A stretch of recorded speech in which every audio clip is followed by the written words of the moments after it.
कभी कभी एक विषय की चर्चा करते हुए डरते हैं, बड़े बड़े लोग भी डरते हैं। जनसंख्या का चरित्र, डेमोग्राफी बदलती है तो राष्ट्रों के भाग्य बदलते हैं।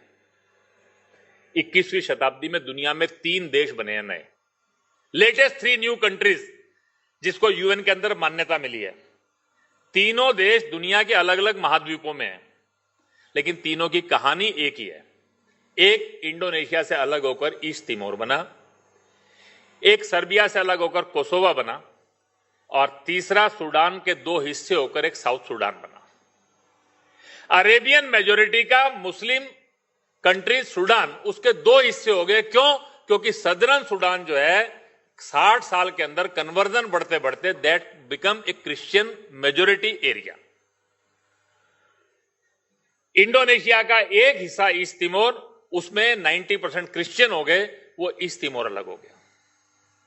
अल्बानियन मूल के लोग कोसोवा के अंदर गए, वो लैंडलॉक एरिया, जो वहां पर केवल मात्र जो है वो कोयले की खदानों में काम करते के लिए गए थे। 1880 के अंदर उनका ग्रोथ रेट वो सर्बियन मूल के लोग जो थे उनसे 3 गुना ज्यादा था, और 1930 तक आते आते उनका पॉपुलेशन 30% हो गया, और 1990 तक आते आते वो 75-80% क्रॉस कर गया।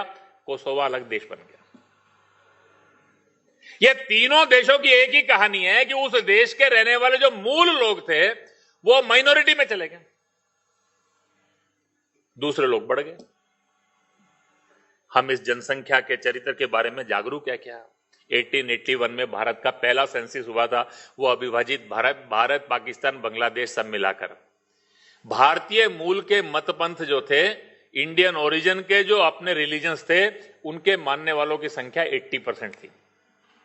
अगर आज 130 इयर्स के बाद आप 2011 का सेंसस देखेंगे तो इस भारत पाकिस्तान बांग्लादेश के एरिया के अंदर भारतीय के मूल के मतपंथ 64% हो गया।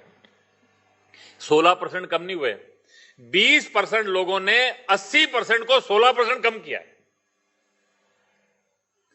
आप केवल यह नहीं कह सकते कि 80 से 64 पर आए।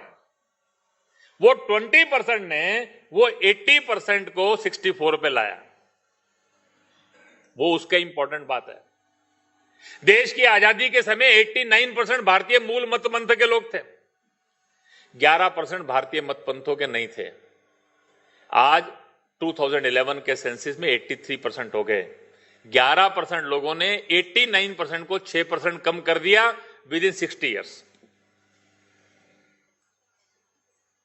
जनसंख्या का चरित्र बदलता है तो राष्ट्रों के भाग्य बदलते हैं। पिछले 100 साल में दुनिया के जितने देश बने हैं, बिगड़े हैं, उनका केवल एक कारण है, उस देश का जनसंख्या का चरित्र बदल गया। देश की आजादी के बाद एक इंटीग्रेटेड नेशन के रूप में हम खड़े नहीं हो पाए। अंग्रेजों ने इस देश के अंदर बहुत सारे कॉन्ट्राडिक्शंस खड़े किए थे। आर्य बाहर से आए, आर्य द्रविड़, आदिवासी, मंगोलाइट्स,